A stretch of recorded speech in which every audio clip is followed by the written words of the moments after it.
வணக்கம் நண்பர்களே, முக்கிய செய்திகளை இந்த பதிவில் பார்க்க போகிறோம். பஞ்சாபில் மே 26 உள்ளாட்சி தேர்தல் நடந்துச்சு. அதனுடைய ரிசல்ட்டு நேற்று வெளிவந்திருக்கு.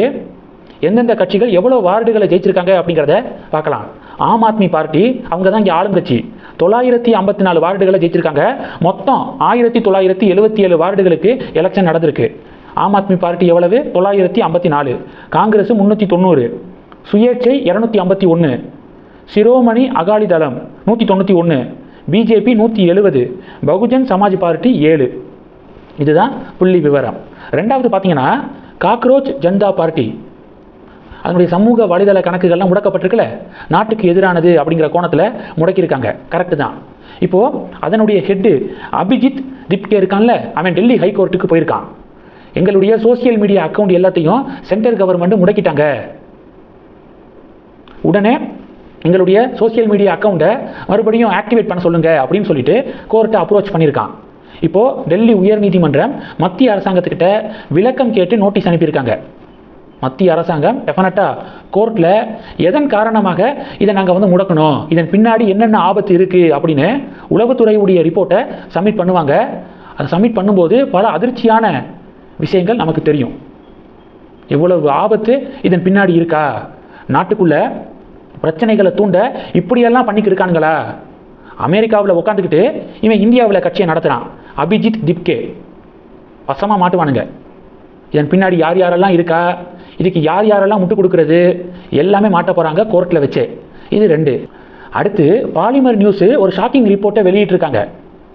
கல்வி நிலையங்கள், மத வழிபாட்டு தலங்கள், பேருந்து நிலையம், இந்த ஸ்பாட்ல இருந்து 500 மீட்டர் டிஸ்டன்ஸுக்குள்ளே இருக்கக்கூடிய மதுபான கடைகளை மூட கவர்மெண்ட் உத்தரவு போட்டாங்களே, அதன் அடிப்படையில் திருப்பரங்குன்றம் பகுதியில் இருக்கக்கூடிய 3 மதுபான கடைகள் மூடப்பட்டிருக்கு. திடீர்னு பார்த்தீங்கன்னா மூடின 3 கடையில் ஒரு கடை மறுபடியும் திறக்கப்பட்டிருக்கு. இந்த நியூஸை பாலிமர் ரிப்போர்ட் பண்ணியிருக்காங்க. எதுக்காக மறுபடியும் திறந்திருக்கீங்க அப்படின்னு ஊழியர்கள்ட்ட கேட்டபோது ஆணை வரலை, அதனால மறுபடியும் திறந்திருக்கோம் அப்படின்னு சொல்லிட்டு கடை ஊழியர்கள் சொன்னதாக பாலிமர் நியூஸ் சொல்கிறாங்க. அதுபோக அந்த மதுபான கடை சம்மந்தப்பட்ட பார் இருக்குல்ல, அந்த பாரை நடத்த உரிமை பெற்றவர் அதிமுகவிலிருந்து விலகி சமீபத்தில் டிவிகேல சேர்ந்திருக்காரு அப்படிங்கிற தகவலும் கிடைக்குது அப்படின்னு பாலிமர் சொல்லியிருக்காங்க. பார் உரிமை பெற்றவர் அதிமுகவிலிருந்து விலகி டிவிகேல சேர்ந்திருக்காரு. இப்போது அவர் சம்மந்தப்பட்ட மதுபான கடை திறக்கப்பட்டிருக்கு. எங்கேயோ இடிக்குது. பாலிமர் நியூஸ் ரிப்போர்ட்டை தமிழக அரசாங்கம் உடனே கவனித்து ஆக்ஷன் எடுக்கணும். பாலிமர் நியூஸ் போட்டிருக்கக்கூடிய செய்தி உண்மையாக இருக்கும் பட்சத்தில் உடனடியாக திறக்கப்பட்ட கடையை மறுபடியும் மூடணும். இல்லை திறந்துட்டீங்கன்னா எதுக்காக திறந்தீங்க அப்படிங்கிற விளக்கத்தையும் கொடுக்கணும் கவர்மெண்ட் சைடில் இருந்து அப்படின்னு பொதுமக்கள் டிமாண்ட் பண்ணுறாங்க. இது 3. 4வது என்ன பார்க்க போகிறோம்?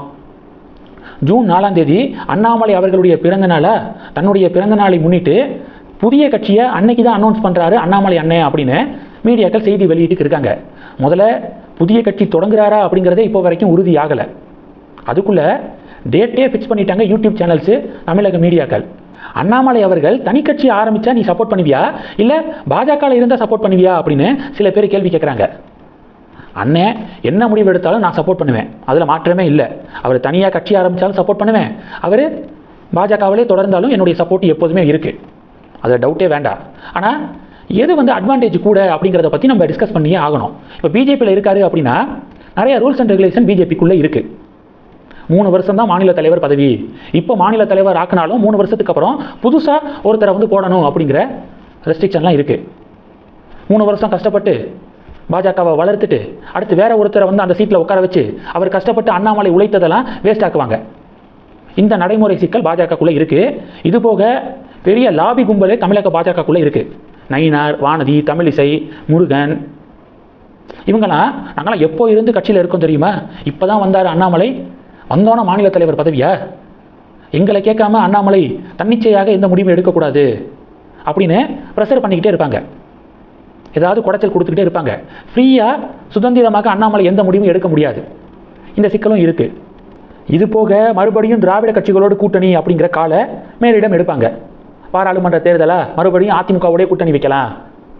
லாபி கும்பல் தாங்கள் பதவியில் போய் உட்கார்றதுக்காக அதிமுகவோட கூட்டணிக்கு போனால் தான் நம்ம ஜெயிக்க முடியும். எப்படி இப்போ மண்டையை கழுவுனாங்களே, அதே மாதிரி ஃபியூச்சர்லையும் மண்டையை கழுவி திராவிட கட்சியோட கூட்டணி அப்படிங்கிற டிசிஷனை எடுக்க வைப்பாங்க. அதுக்கு அண்ணாமலை ஓகே சொல்லி ஆகணும்.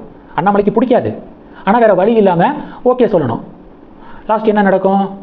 11%லேருந்து 3%க்கு கீழே கட்சி ட்ராப் ஆனிச்சுல, அது மாதிரியான ஒரு பெரிய சரிவை எதிர்காலத்திலையும் பிஜேபி சந்திக்கும். இவ்வளவு சிக்கல் பிஜேபிக்குள்ளே இருக்கும்போது அண்ணாமலைக்கு இருக்குது. அதுவே தனி கட்சி ஆரம்பித்தா எந்த டிஸ்டர்பன்ஸும் இல்லை. எந்த ரூட்டில் கட்சியை வளர்க்கணும்னு நினைக்கிறாரோ அந்த ரூட்டில் தாராளமாக வளர்க்க முடியும். ஸ்டாப் பண்ணுறதுக்கு லாபி கும்பல்லாம் இல்லை. ஃப்ரீயாக அண்ணாமலை செயல்பட முடியும் தனி கட்சினா. டிவிகே ஆட்சியில் நடக்கக்கூடிய பிரச்சனைகளை போல்டாக எடுத்து பேசி பல போராட்டங்களை முன்னெடுத்து தவிர்க்க முடியாத இடத்த தமிழக அரசியல் களத்தில் மிக விரைவாக அண்ணாமலையினால் பெற முடியும். ஆனால் ஒரு சிக்கல் என்னென்னா, தனி கட்சி ஆரம்பித்து அதை நடத்துறதுக்கு ஒரு பெரிய பண பலம் தேவை. அது அண்ணாமலைக்கிட்ட இல்லை. இருந்தாலும் மக்கள் பலம் அண்ணாமலைக்கிட்ட இருக்குது. மக்களுடைய ஆதரவு அண்ணாமலைக்கிட்ட இருக்குது. பிஜேபியை பிடிக்காதவங்களுக்கு கூட அண்ணாமலையை பிடிக்கும்.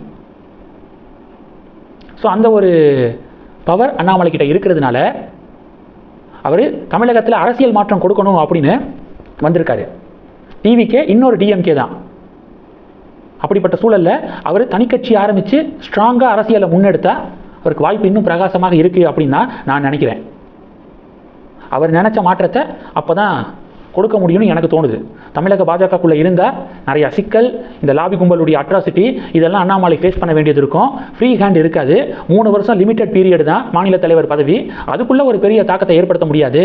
ஆனால் தனிக்கட்சினா எல்லா மாற்றத்தையும் ஏற்படுத்த முடியும். ஏன்னா அவர் தான் ஹெட்டு. இது என்னுடைய தனிப்பட்ட கருத்து.